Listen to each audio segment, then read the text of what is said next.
So right now it's the end of day 7. We're on Bandit Lake. Tomorrow is our day back out to the truck. I'm starting this video with the end because during this trip my camera and my GoPro was lost. So a lot of what little footage there will be whatever Mike filmed on his GoPro.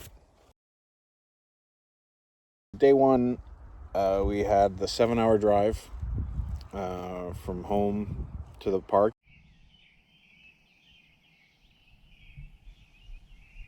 Guess who's not late? Me. Copyright to get us. For a good time call. Give my real phone number. 2025, we're back in the park.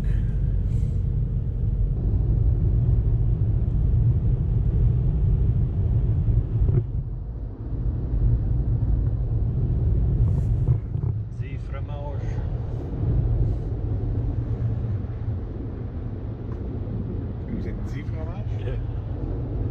Probably didn't say that right. I heard Z, I thought you were doing German. Oh, geez. Z fromage. What's he doing? Worst lake ever.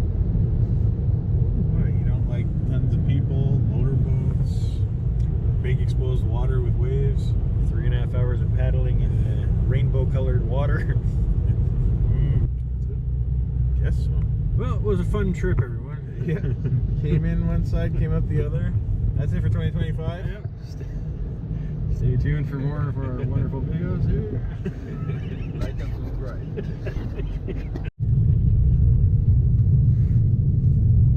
We've got 40 minutes of dirt road before we get to the access.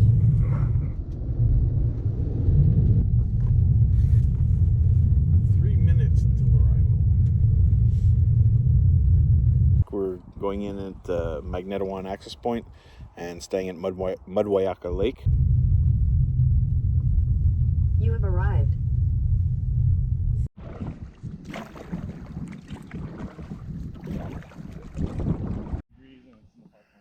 Good. You guys remember anything special about day 1? No. The only thing I remember was the bad omen of the first portage was only 80 meters long, and these two got lost on it and went into some lady's campsite with her children. 290-something too. You can voiceover edit it here. Some lady's campsite? And, yeah. Well, that was a bad start to the trip.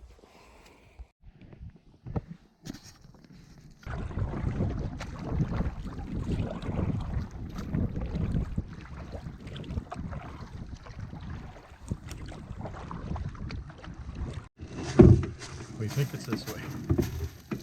600 something. Again, I have no clue where. Nice little uphill. The end is in sight.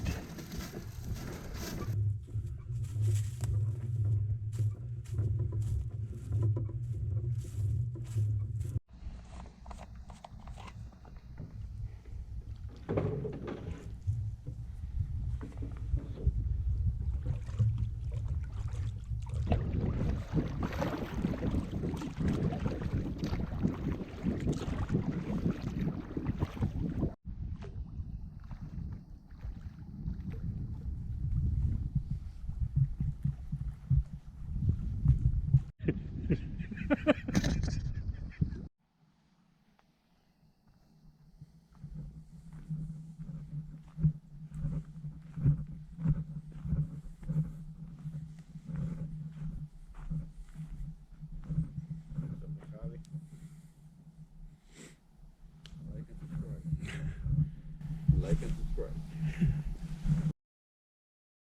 Day 2, we were on Mudwayaka Lake to start, and we're going to Grass Lake on the Nipissing River.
I'll try someday. Maybe tomorrow. What's the next word? All I can remember is do do do do do do do do.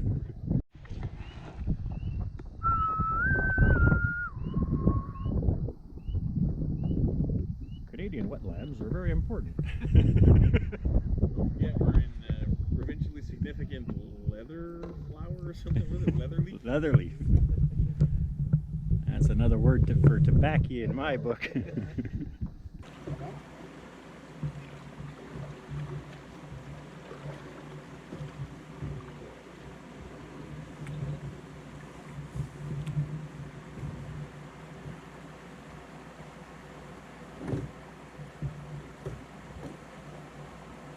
So the day started with a 3.5 kilometer portage to Roseberry Lake. I think so far this portage has been labeled, I think it's orange or something, medium. And I think it's because of the sheer length. So far anyway.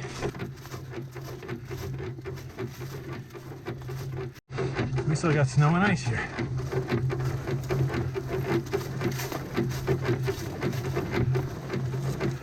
Look at that. I think this is the creek we gotta paddle across.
And then we had to cross Roseberry Lake to and then start making our way to the Nipissing River.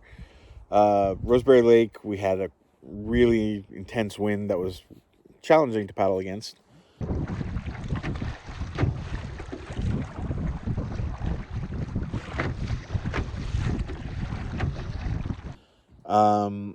And then after that, you had those portages going into like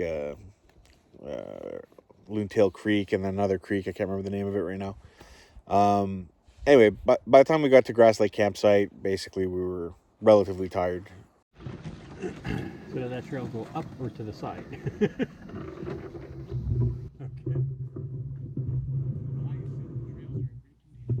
Alright. Fishing's good. I asked them about fishing, but they said they had a great trip.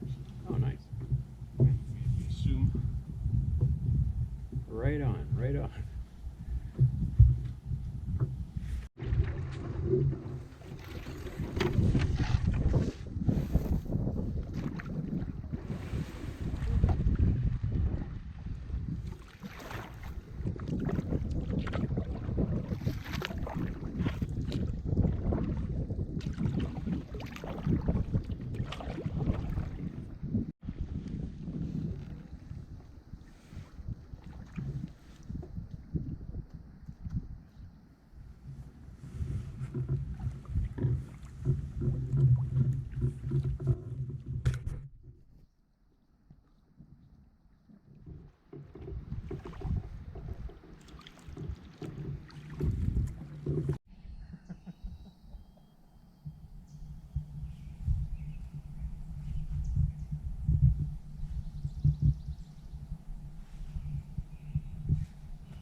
So day 3, we were leaving Grass Lake, and we were basically making our way down the Nipissing River. The plan was to do a lot of fishing on that day, but all 3 of us had a lot of problems with our fishing gear, our reels, me and Edgar's reels both blew up multiple times. Well, actually, later in the trip, Mike's also had problems with his.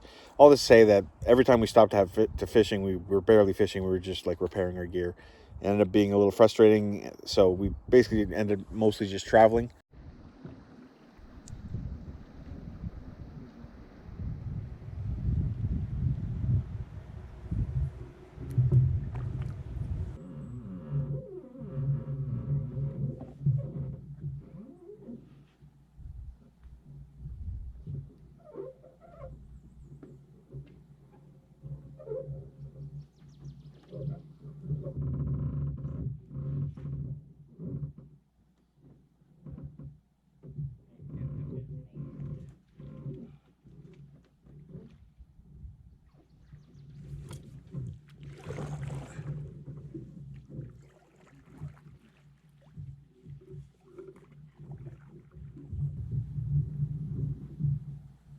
Might not even fit under.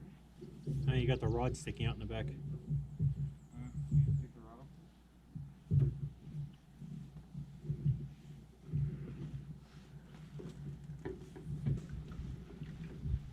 You want to try pushing? I'm trying to get the Scotty down. Okay.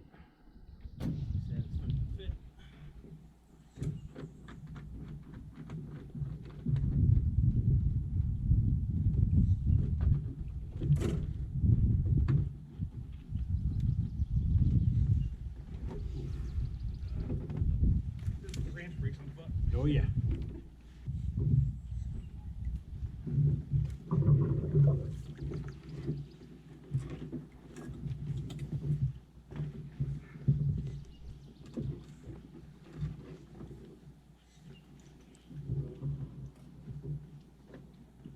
At the end of day 3, we had a 2.8 kilometer portage to Gibson Lake from the Nipissing, which we've done before. It's a very flat, as 3 kilometer portages go, it's very easy.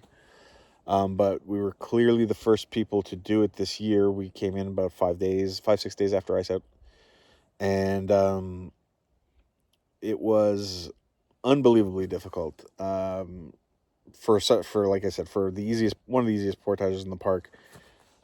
Every single 50 feet, there was another blowdown, and not a simple walk around into the woods blowdown. Snap branches, 3-man team pass boats over the blowdown, or bushwhack through around in the spots where you could. It was 3 kilometers of every time you finish getting through a blowdown, you put the canoe back on your head, look back up, and there's another blowdown.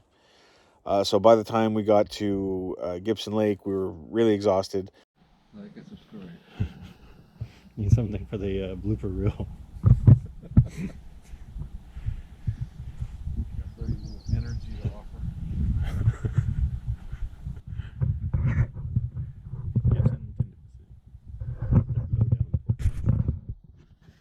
I hurt myself today.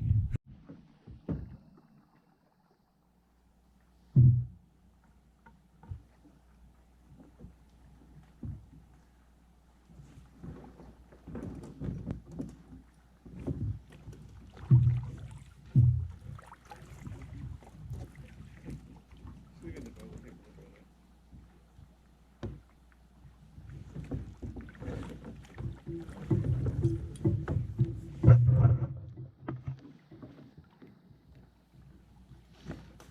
On top of that, on that portage, Mike is using the same shoes as the rest of us, which are Astral Hayak shoes. They're made for walking in rapids, and they stitch the soles to the shoe, and the stitching on Mike's shoes, on one of his shoes, gave out completely. So by the time we got to camp on Gibson Lake, he had to spend the night. Basically, he took fishing line and a fish hook, and he hand sewed the sole back to his shoe so that we could continue through the rest of the trip, because this was day 3 of an 8-day trip. So Mike is busy repairing his Hayak shoes, where the sole has separated completely from the body of the shoe, using a fish hook, some fishing line, and some forceps. Pretty surprising. We all use Hayak shoes, and we've never had a failure, and his is just like disintegrated all the way around. Makes me wonder if it was defective from the manufacturer or something. On day 4, we left Gibson Lake and through the, I can't remember, basically through the east side, the east portage, to make our way back to the Nipissing River.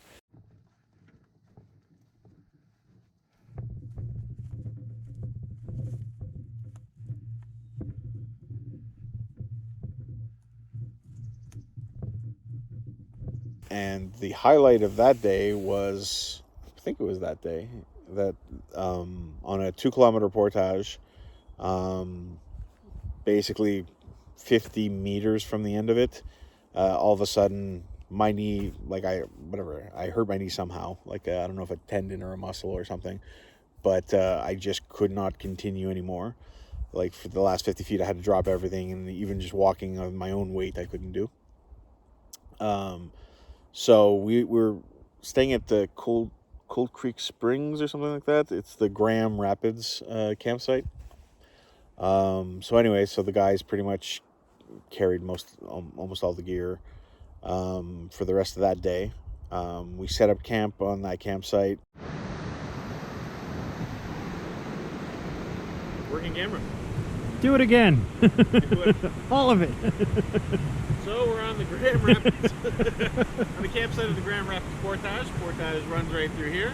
Mike's sitting in the fire pit area next to the falls. Oh, Edgar's not naked right now. That would have been good timing. Oh shit, he's about to.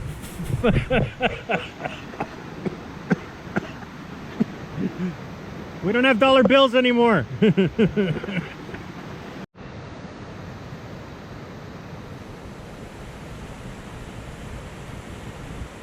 But again, got there a little late, didn't do nearly as much fishing as we expected. Anything else you guys remember from day 4? That's the day I called to. Oh yeah, Edgar also injured himself. He slipped on a rock and hit his tailbone really badly. Didn't Took out my knee. and Mike took out one of his knees on that day also. So like my injury was the worst in the sense that like I could barely portage that day at all. So they had to carry all the gear. Well, at the end of the day we'd almost finished portaging that day when it happened to me. So we basically, it was just one more portage after that, like a 400 meter they had to do for me. And we got to camp, and that's also when the temperature dropped. That night went down to about freezing. We all have really good gear for that, so it wasn't a big issue. But yeah, just another fact. Day 5, we left our Graham Rapids campsite. Capture Edgar falling down the hill. Oh, there he is.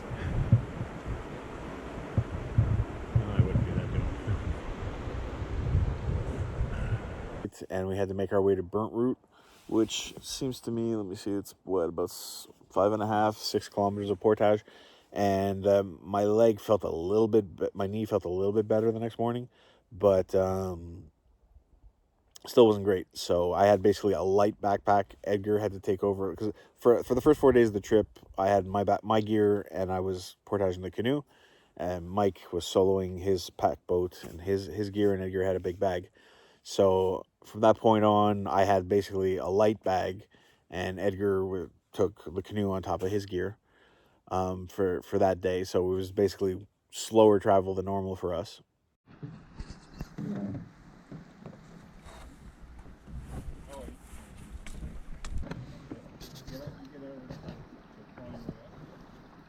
We paddled all of Burnt Root and ended up taking the last campsite at the end of Burnt Root.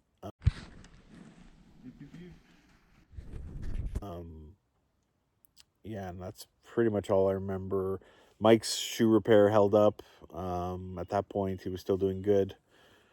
And yeah, I think that's it for that day.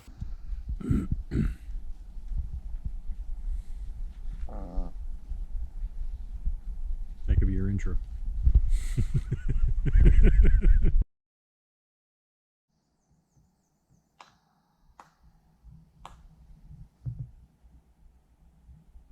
I don't know how you're going to do this, but I want this as a picture.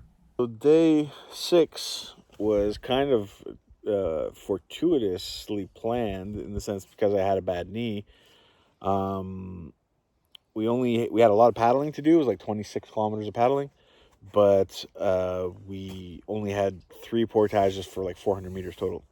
So we're pretty happy about that. My knee was feeling a little bit better again.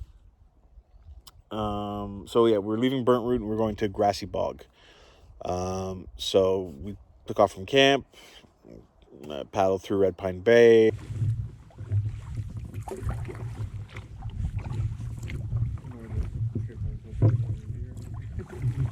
Yeah.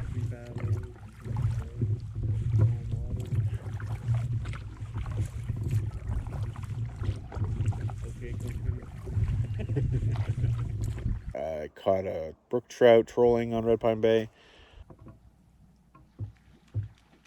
Oh yeah.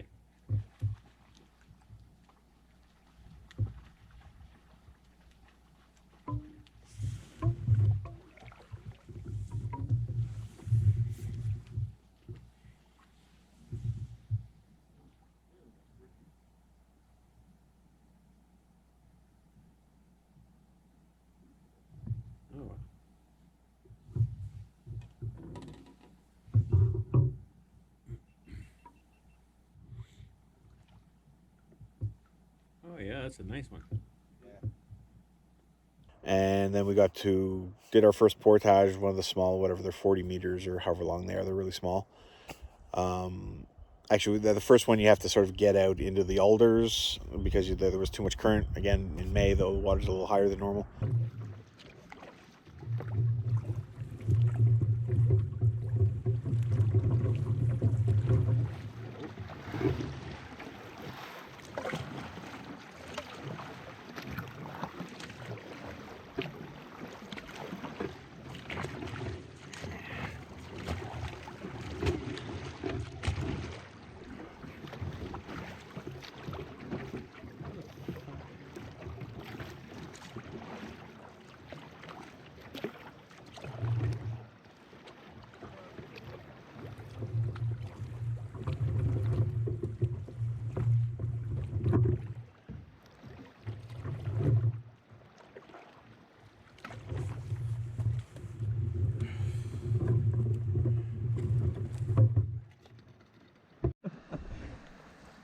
For real. And then this.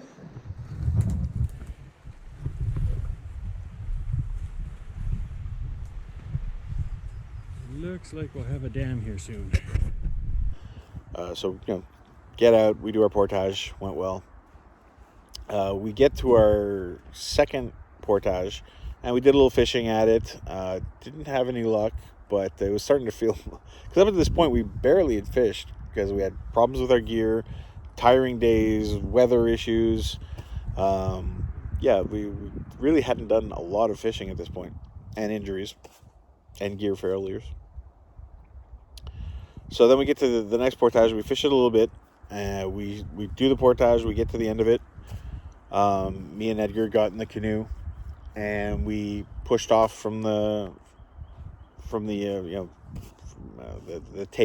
put in, I guess, of the portage at the top of the rapid. And as we push off, our canoe hit a rock, which sent the nose a little bit to the right towards the rapid, a little bit, sort of thing. But as soon as it did that, it sort of just got the nose into the current, so it sort of really turned the boat. We got a couple more canoe strokes in, because obviously we panicked a little bit, realizing we're starting to get pulled into the rapid. But we only had time for another couple strokes, and then we hit another rock that was under the water, that basically flipped us. And basically, like, I went down the rapid. I saw that the canoe was going down, and it's like a really old ultralight Kevlar canoe.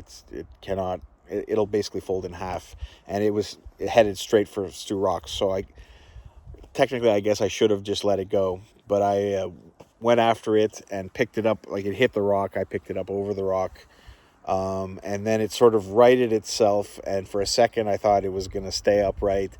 I sort of dove next to it to sort of go down the rapid with it.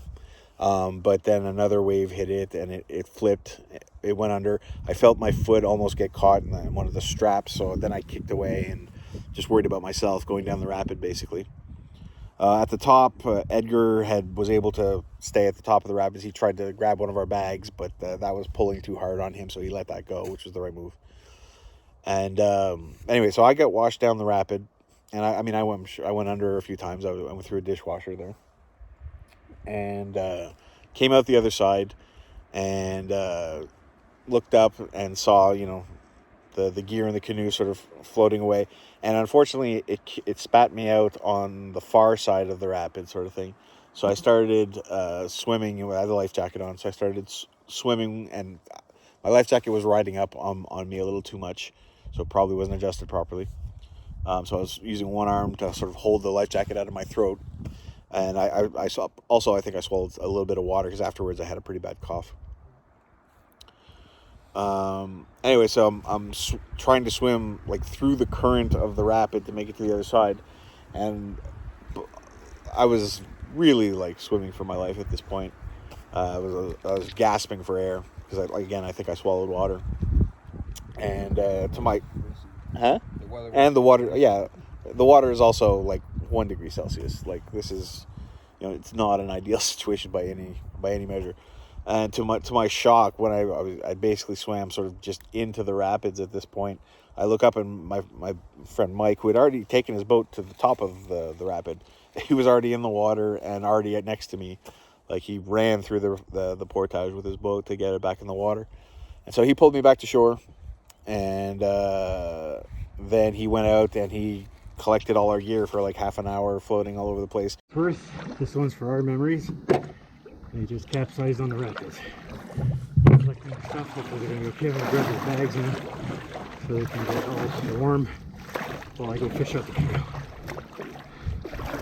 He had to go take the canoe into a bay, and brought it sort of close to where the water was low enough that he could flip it, and started draining it of water, and then he pulled it back. So, And whatever that is. Pack first. I'm going to bring the boat to shore over there. I'm going to empty it out and tow it back. And just scoop this up. Too many years of playing Elite back in the day. Yeah, got it. Oh shit, that's not good. Oh no. How am I gonna get this thing over to shore? So this might be a problem, because we have some damage. Oh, it's up shore. Big ass bump. There. Go to shore. Come on. Go to shore. Go to shore. Go to shore. That's no good.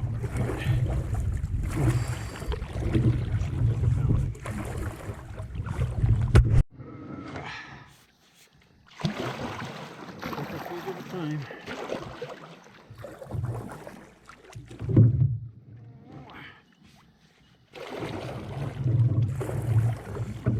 That's solid ground.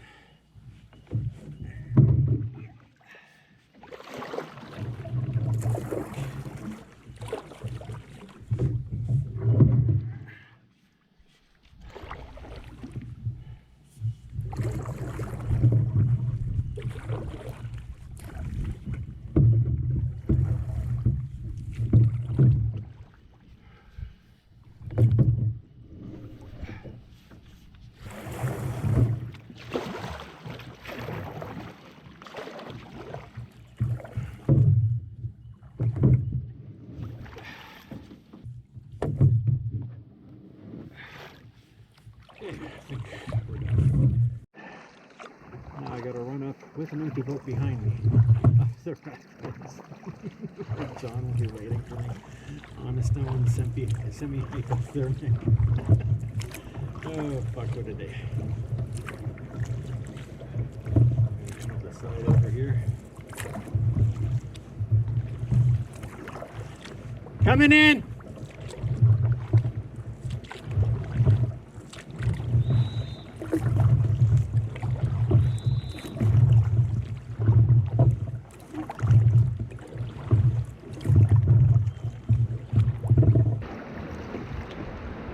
might be able to do it.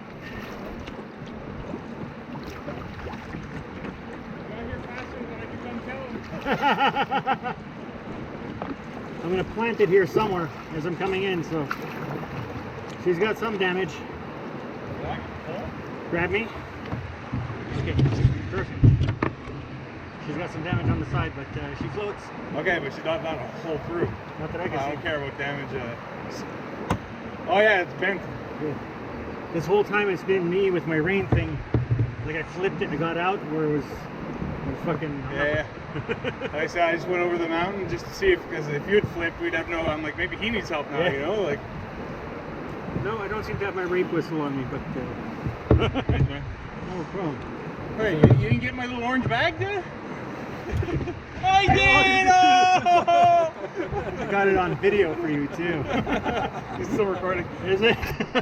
It was obviously a bad thing. It was a bad circumstance. We ended up losing a bunch of stuff. Like nothing important though. We lost 2 fishing rods, a rod holder, my knife, my GoPro, which is why I'm filming this on my iPhone. Tackle box. Edgar's tackle box. There's some small stuff. Up camera.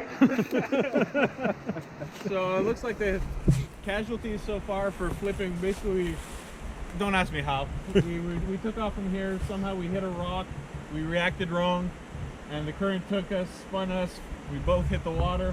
I went down with the boat trying to push it over rock after rock so it didn't twist in half, because this is a really flimsy old Kevlar boat. This is not supposed to be shaped like this. It got bent in a little bit there. Tons of scratches everywhere, but she looks seaworthy. The yokes and the thwarts all look strong. The seats look strong. So it looks like we're still good.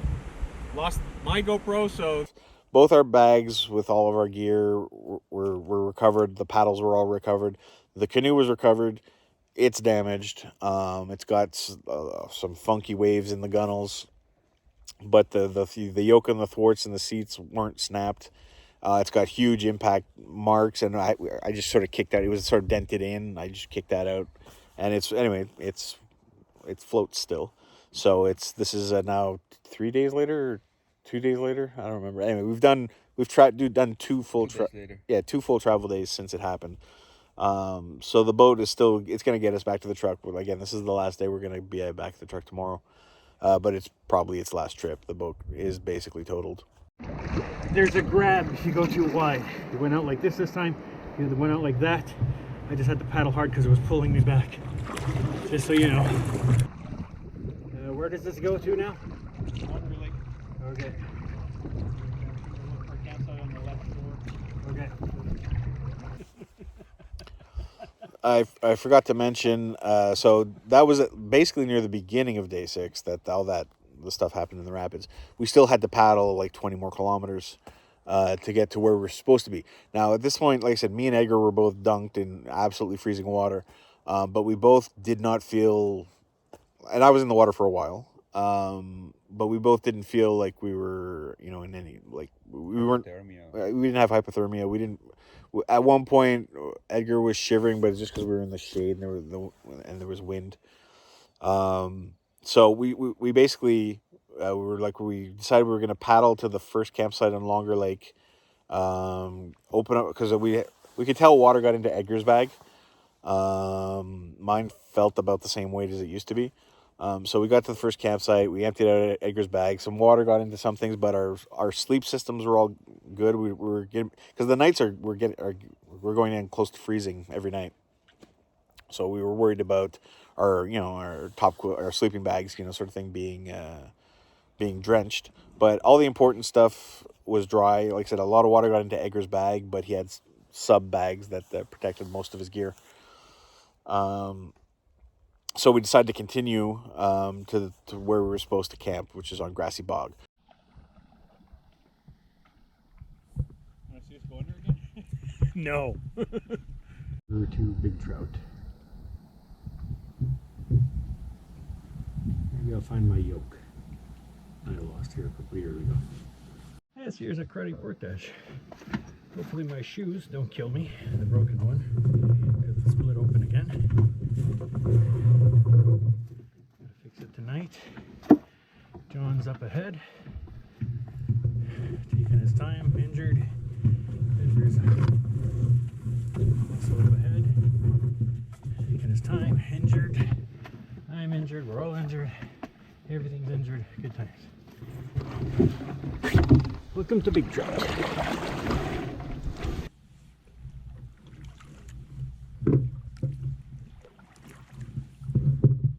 So where are we, Jonathan?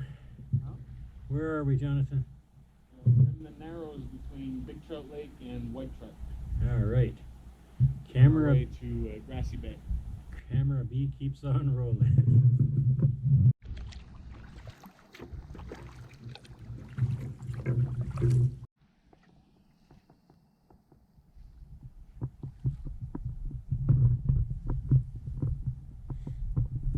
Couldn't be a better day to paddle this lake.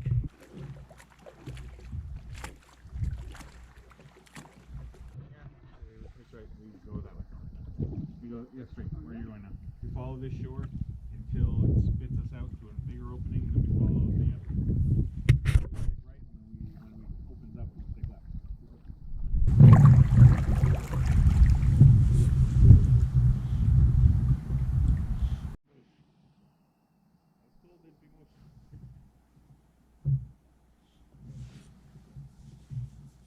Say it. Go to the bathroom again. I am. Come on, dude. We only have so many. I got the runs.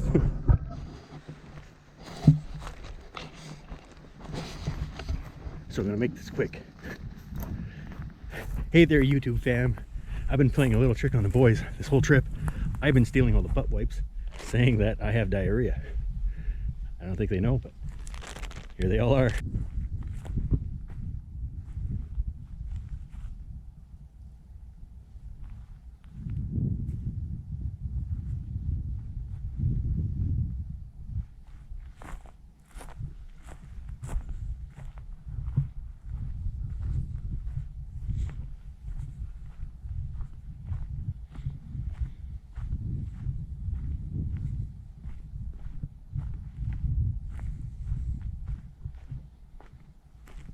Once again, I decided to do this in flip-flops.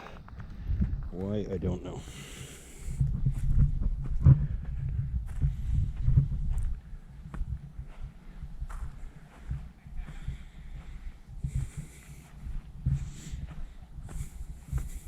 We got to Grassy Bog, and the campsite we ended up staying on it looked like a bomb went off in the place. Like all the, I'm assuming because of an infestation, maybe termites or something, they cut down all the trees. But there was just enough left for us to get our gear together. We were happy for it. So we basically spent the rest of day 6 drying out the things that got wet. Our Grassy Bay campsite after the event at the waterfall from Red Pine Bay for longer. A little bit of a disaster zone on the back of the campsite here in Grassy Bay. And I got my little amok, which I don't know, for some reason it strikes me as amusing to see this camping gear set up in the middle of a disaster zone like this.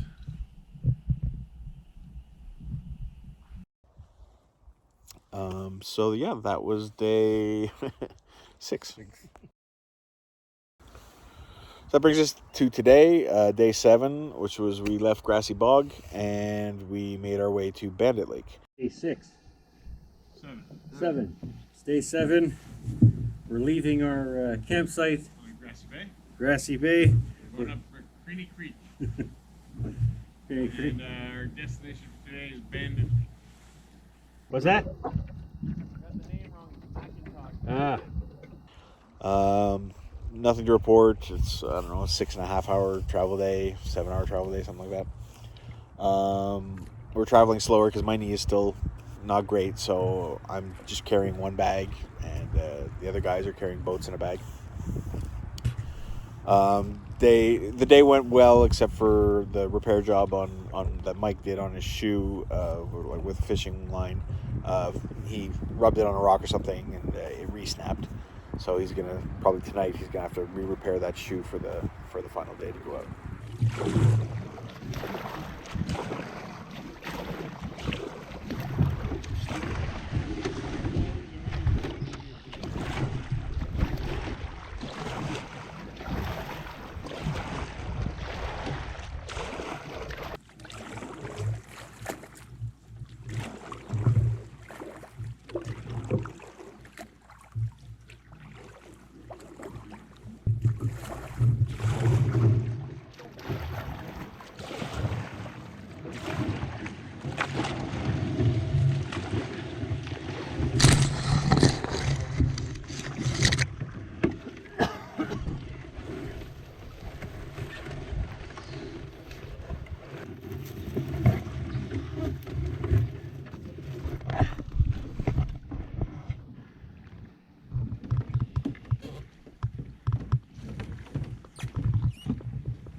portage of the day.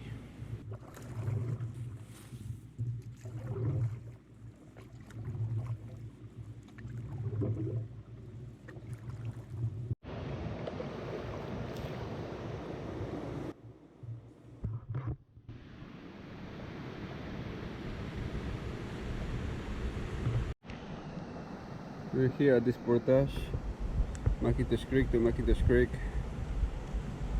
and then keep going on McIntosh Creek. Sounds good to me. What a coincidence, this is McIntosh Creek to McIntosh Creek. Well, it said lake and somebody scratched it out in Road Creek. Yeah. We are going to McIntosh Lake eventually, I think. Yeah, after the portage. Yeah.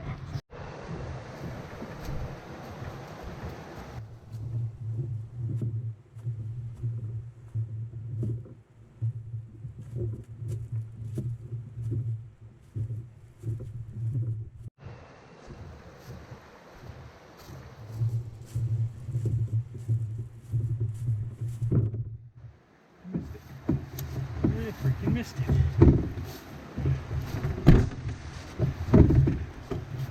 Where did I? Oh. Let's go this way.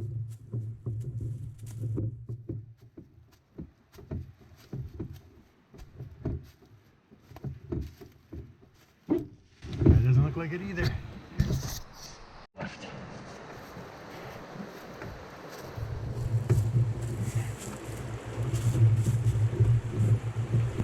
How rickety is this? Yeah, pretty solid. So far.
Oh, it's beautiful. To me, like, I think it's the nicest one in the park. Oh yeah. It's gorgeous. I missed the way. Like I was going and it kind of looks like it goes up the mountain, so I turn. Where the bridge is. Yeah. And I'm like, what the Bridge hell? is right there. Oh, I- yeah, I know what you mean. I backed up and But like, that's because that's what I was saying. It used to be a choose your adventure where you go up the hill, but then you come back down Oh. to the bridge. But it looked like there was a fall at the top of the hill, so I didn't take it. that's it.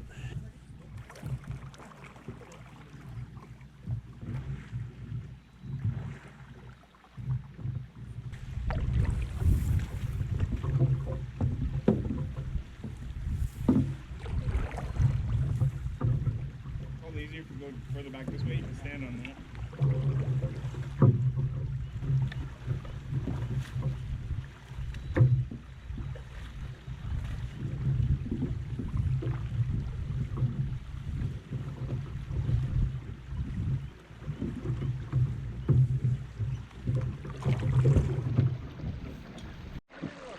Right here? Yeah? What? I don't see it from my angle. I see him.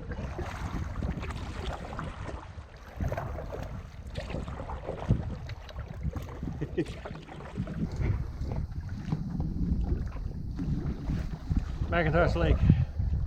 Yes, it is. We're heading out into the middle, heading right, going to Timberwolf.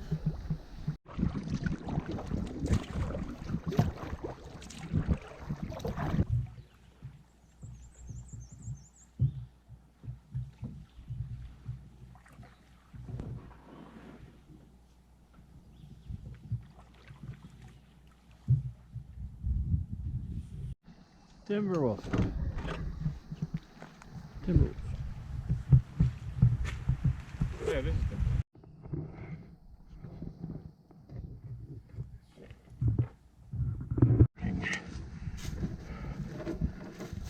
Around the Schwitz. Oh, that looks good.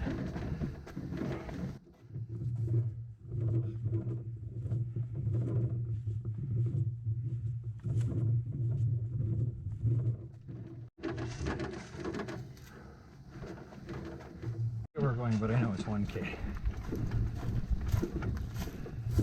think we're headed to Bandit, so I think this is Muslim or something or other. Anyway.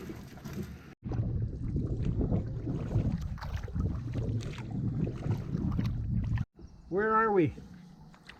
Muslim Lake, we're going to. Okay.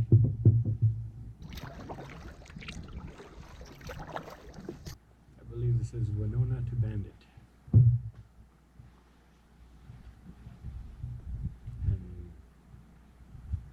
yeah. 40 Winona to Bandit. Looks like it's going to be mostly uphill. Juice. This is the Petawawa. It is.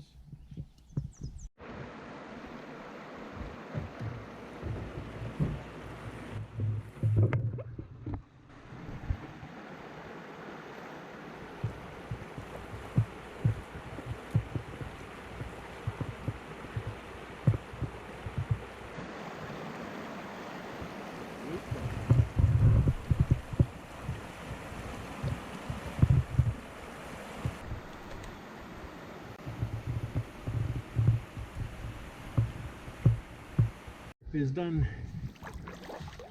Made it back.